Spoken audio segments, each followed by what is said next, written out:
Presentamos ahora sí a nuestro invitado, el doctor Eduardo Lorca Herrera, director Departamento de Medicina Interna Oriente de la Facultad de Medicina de la Universidad de Chile, nefrólogo del Hospital del Salvador, bueno, y fue presidente también de la Sociedad Chilena de Nefrología. Doctor, bienvenido, gracias por el contacto.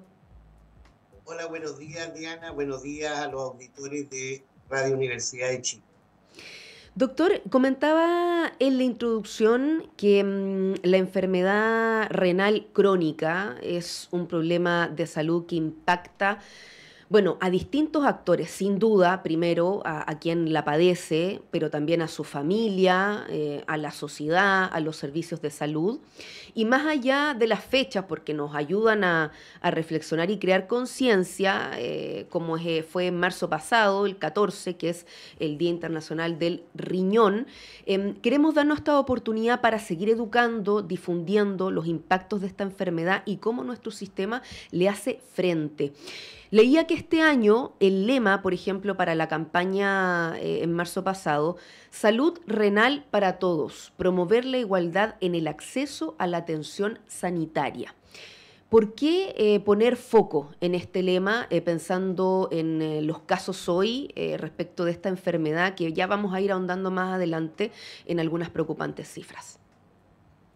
Bueno, dentro de los objetivos sanitarios para la década hasta el 2030, se generó dentro de la Estrategia Nacional de Salud lo que se llama salud renal. Salud renal es un concepto que el Ministerio de Salud ha acuñado para agrupar todas las acciones, actividades, tanto a nivel primario, secundario y terciario de salud, para hacer hincapié en la necesidad de detectar precozmente la enfermedad renal, porque esta enfermedad tiene muchas complicaciones y tiene un resultado Mm. final no muy agradable como es la terapia de diálisis y tener que llegar después a un programa de trasplante. Entonces, la idea es decirle a nuestros compatriotas que ustedes tengan la edad que tengan el sexo que tengan, pueden acceder al sistema de salud público y privado. Esta es una garantía GES. Por lo tanto, la enfermedad renal debe obligadamente ser detectada, diagnosticada, tratada y seguida en cualquier de los dos sistemas, el sistema público y el sistema privado. Y lo que tenemos que decir es que esa es una garantía auge de acceso. Eso significa que todas las personas que lo requieran pueden ser atendidas por el equipo de salud, por ejemplo, de nuestra atención primaria o en la medicina ambulatoria del sector privado, y están protocolizados los elementos que buscan tener acceso a salud renal. Por una parte, ¿no es cierto?, tener la atención de un médico que está Ujú. capacitado para esto, no necesariamente especialista inicialmente, sino que el sistema es capaz de detectarlo a través de nuestro equipo de salud primaria. En segundo lugar, están los elementos, ¿no es cierto?, para el diagnóstico disponible y de acuerdo a las normas nacionales e internacionales.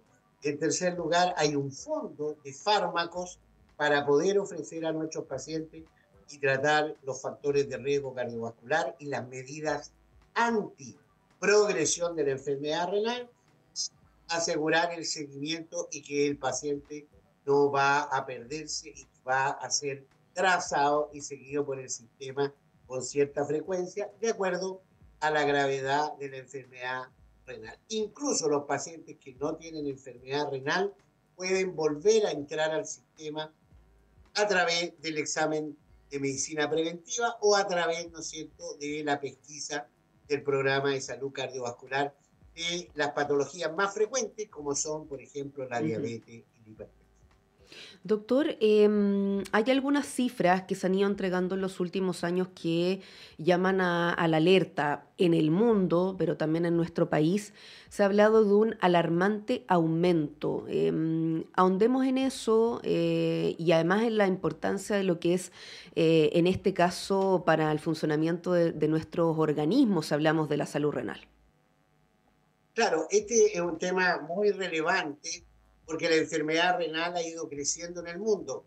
uno de cada 10 habitantes de nuestro planeta tiene enfermedad renal crónica, obviamente en diferentes grados, ¿no es cierto? Tiene manifestaciones de enfermedad renal crónica y hay lugares, países, continentes donde esto es más alarmante. Latinoamérica, lamentablemente, con el aumento de la obesidad, la diabetes, la hipertensión, el envejecimiento y la obesidad, ¿no es cierto? Es un continente donde lamentablemente la enfermedad renal crónica va creciendo. Lo otro que se ha visto, que es muy alarmante, es que ha ido cambiando la enfermedad renal crónica en cuanto a tasa de mortalidad. Hace 10 años atrás era una enfermedad que estaba en el lugar de 13, 14, como causa de mortalidad en el mundo, y ahora ya está 7, y lo más probable es que de aquí al 2040 sea la tercera causa de mortalidad en el mundo. Para llevarlo ahora al plano local, en Chile, nosotros tenemos un 12% de la población que se atiende en la atención primaria de salud de nuestro país, tiene alguna manifestación de enfermedad renal crónica. Si vamos a la encuesta nacional de salud, obviamente ahí la prevalencia cambia porque tenemos gente, niños, jóvenes, adultos, ahí es de un 3,7%, pero fíjense ustedes que lamentablemente esto se concentra sobre todo en la población productiva, la población trabajadora. Entonces ya sabemos que el 15,4% de nuestros compatriotas sobre 40 años tienen manifestación de enfermedad renal crónica. Así que tiene un gran impacto en nuestra población de la medianía de edad y, por supuesto, esto va aumentando mucho más en las personas de tercera o cuarta edad. Claro, bueno, y sobre todo si hablamos de población en edad más activa, como eso, de acuerdo a los niveles de la enfermedad, significa una modificación de rutinas, incluso a lo mejor no estar en una situación de trabajo estable. Doctora, doctor mencionaba al inicio, a propósito de esta enfermedad renal crónica y las etapas más complejas y que tienen que ver con aquellas personas que tienen que ingresar al sistema de diálisis, que entiendo en Chile estamos hablando hoy de 25.000 personas más o menos, usted me puede ahí ratificar, y esto cada año otras miles van ingresando, además a las patologías las prestaciones GES que están disponibles, tanto la denominada hemodiálisis como la diálisis peritoneal. Hablemos de este ingreso que son las etapas más avanzadas, y a lo mejor recordando de qué se trata tener que llegar a este tratamiento. Claro, mira, primero que nada, para nuestro auditor es súper importante que ustedes sepan que esta es una enfermedad que tiene un impacto Mm. socioeconómico en nuestro país enorme. Para decir que nosotros sabíamos en 2010 que alrededor del 20-22% del auge se consumía en recursos para enfermedad renal crónica. Nosotros ya sabemos que para el 2030 el 27% del auge se va a gastar en enfermedad renal crónica. Entonces, esto es de gran preocupación de las autoridades sanitarias, es de gran preocupación de las sociedades científicas y debiera ser una preocupación en general de nuestra, disculpen, población y sobre todo de los grupos de alto riesgo como los diabéticos y los hipertensos, porque es una enfermedad que golpea el bolsillo de las personas, de la familia y el bolsillo del Estado de Chile. Entonces, muy importante que vamos a la pesquisa precoz de esta enfermedad. Dicho eso, hay un grupo de enfermos de un tamaño menor, ¿no es cierto?, pero que lamentablemente progresan a enfermedad renal crónica avanzada, etapa 5, tienen que requerir una terapia de reemplazo renal. En Chile, Chile es pionero en eso en Latinoamérica, y tenemos la tasa mayor de pacientes por millón de habitantes que están siendo tratados gratuitamente y a través del auge con alguna terapia dialítica y después con trasplante renal.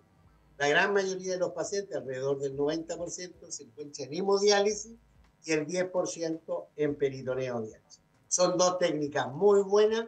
La mortalidad inicialmente es menor en peritoneodiálisis, los primeros 3-4 años, y después se iguala la mortalidad. Así que son dos técnicas buenas para la sobrevida de nuestros pacientes, y que devuelven a esas personas en general a la sociedad para que puedan ellos desarrollar eh, actividades productivas.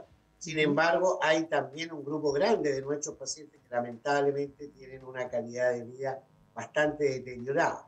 Así que yo te diría, Diana, que ha cambiado la mirada de cómo tratar la enfermedad renal, y a través de las unidades de cuidado renal avanzado que se están instalando a través de toda la red de salud en los hospitales base de nuestro país, se está manejando de una manera distinta.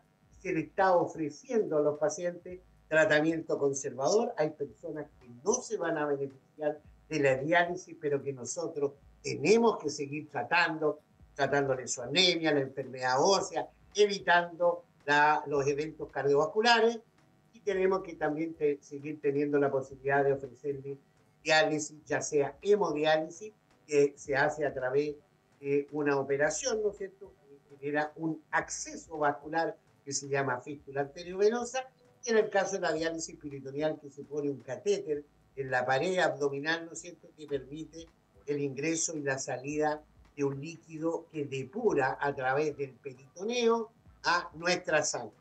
Esa es la diálisis.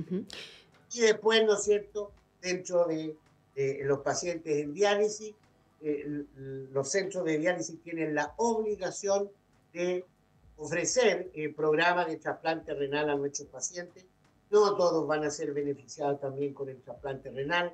Aquí hay un gran problema, Diana, en nuestro país, porque nos falta ser más solidarios y donar órganos para que una persona pueda seguir viviendo. Esto no solamente toca a las familias, sino a la comunidad toda, y, ¿no es cierto?, poder aumentar la cantidad de pacientes trasplantados. Nosotros tenemos muy buenos resultados como país en trasplante renal en cuanto a sobrevida, calidad de vida para nuestros pacientes. Doctor, yo sé que usted además ha estado trabajando, y ahí quería seguir con la consulta, en, por ejemplo, otras alternativas. Hay una terapia de hemodiafiltración de alto volumen que usted ha estado trabajando, se ha estado aplicando en algunos lugares de nuestro país, que claro, no está incorporado en este GES.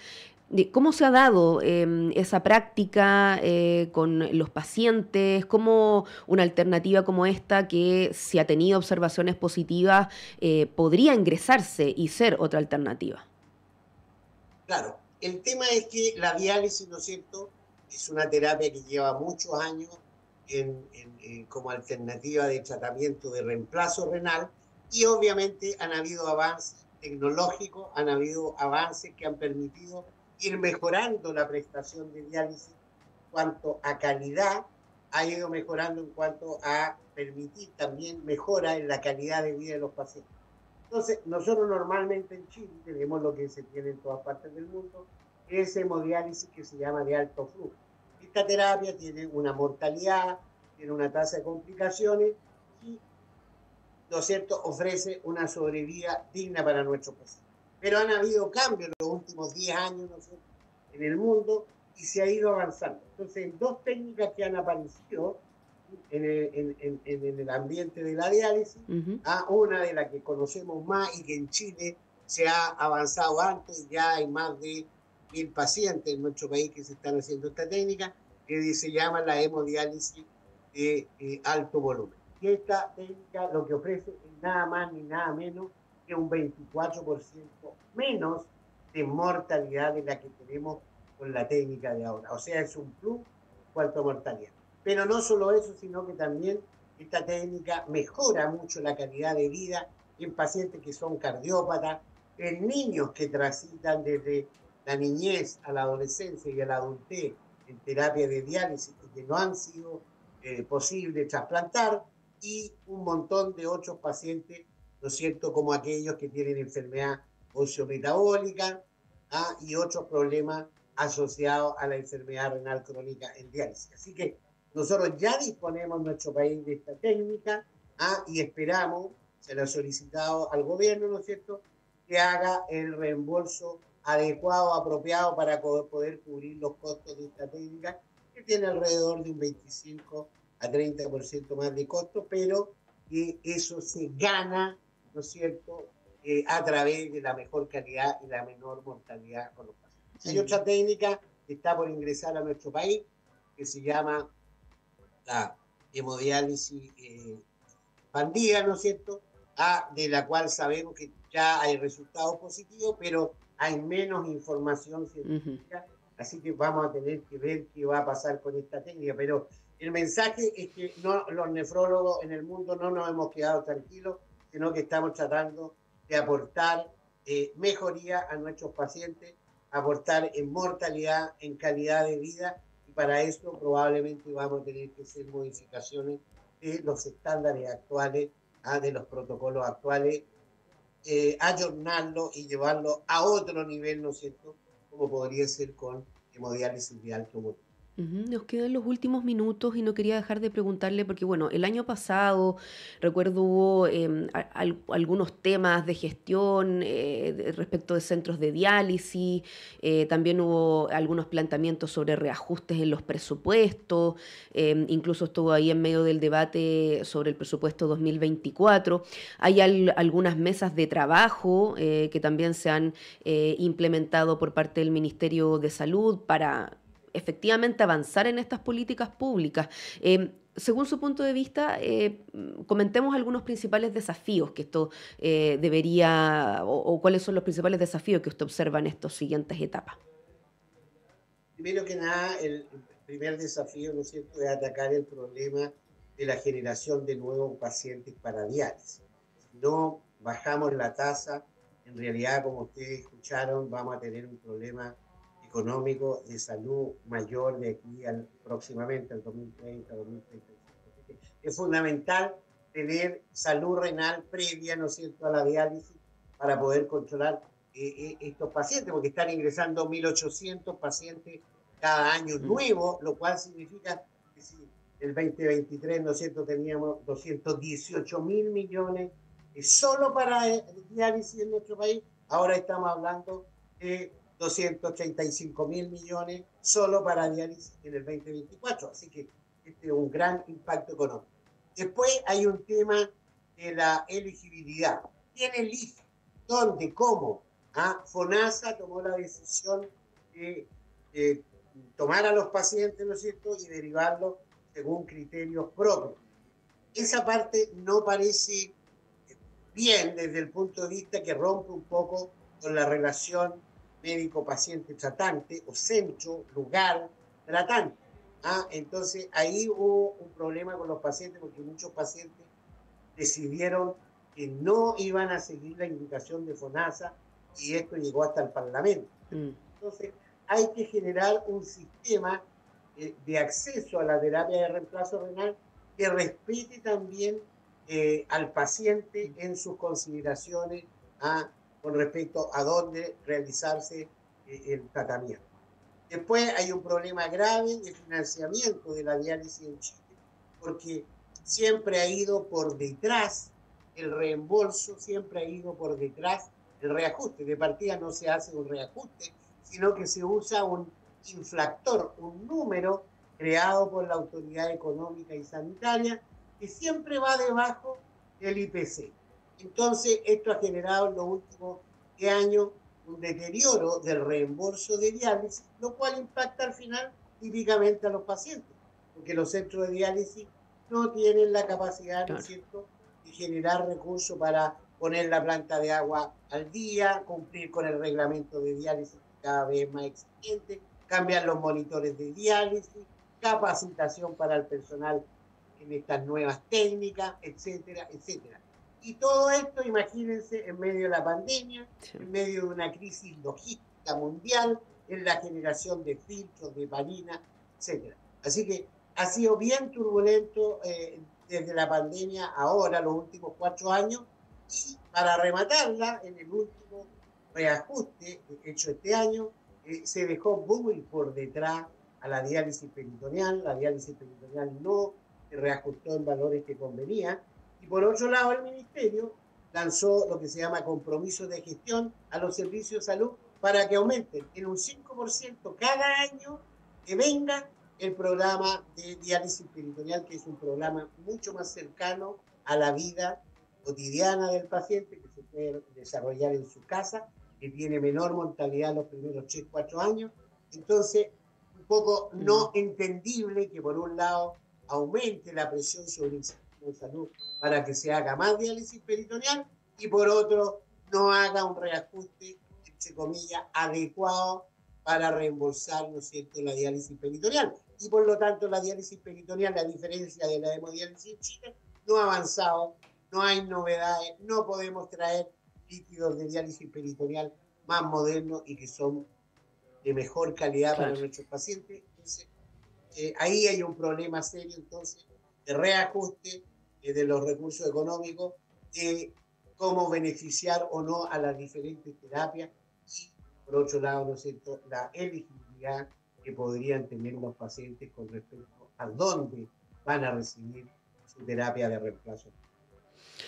Agradecemos esta mañana al doctor Eduardo Lorca, director Departamento de Medicina Interna Oriente, Facultad de Medicina, Universidad de Chile, nefrólogo del Hospital del Salvador. Bueno, hemos intentado en este espacio aportar en estas reflexiones qué es lo que está pasando ante, claro, un escenario de salud que impacta en el mundo, pero en muchas familias en nuestro territorio. Así que hemos también ahí apuntado quizás algunos de los desafíos que usted decía, doctor, que hay que seguir presentando en este debate. Muchas gracias, que tengan una buena jornada y un buen fin de semana. Muchas gracias, Diana. Muy buen fin de semana a ti y a los auditores.